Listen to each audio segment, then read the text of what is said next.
Off-road racing is probably the most grueling form of mechanized competition on Earth. The courses are treacherous, twisting, seemingly endless roads across brutal desert wasteland, designed to take both man and machine to their respective limits and beyond.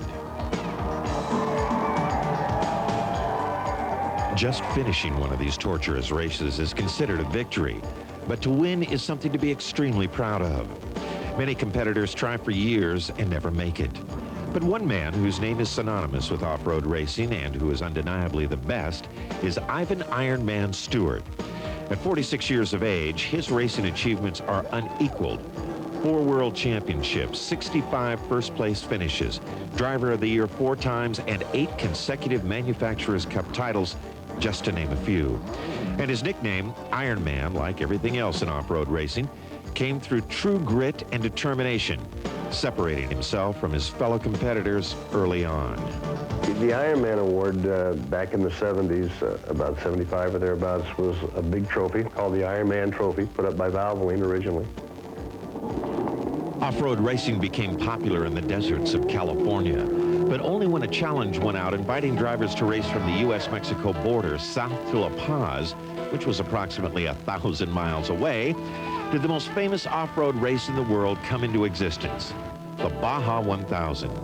Originally, there were no course markers and no rules. It was simply a contest to see who could get there first. The choice as to how to get there was anybody's guess.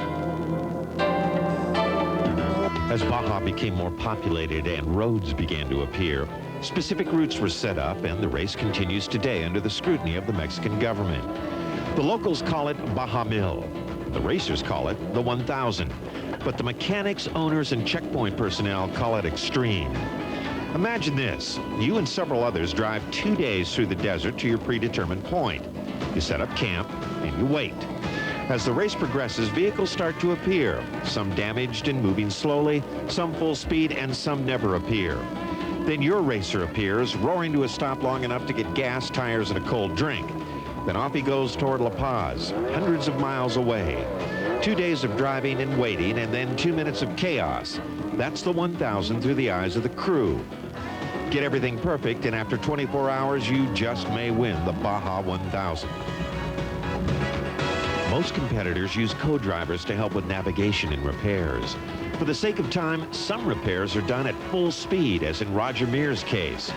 You see, to win the 1000, drivers can't stop for anything, not even Mother Nature. Just shut up and hang on. The dry cleaners will get to your suit later. Through the years, Ivan has grown accustomed to this abuse. He knows firsthand how to deal with desert racing. And it's safe to say that he derives not only his living, but great pleasure from this sport when things go right.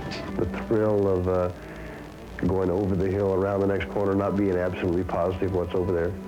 That's, at 100 miles an hour can be very exciting, very extreme. Desert dueling at its best. You're watching Powerade Extremists.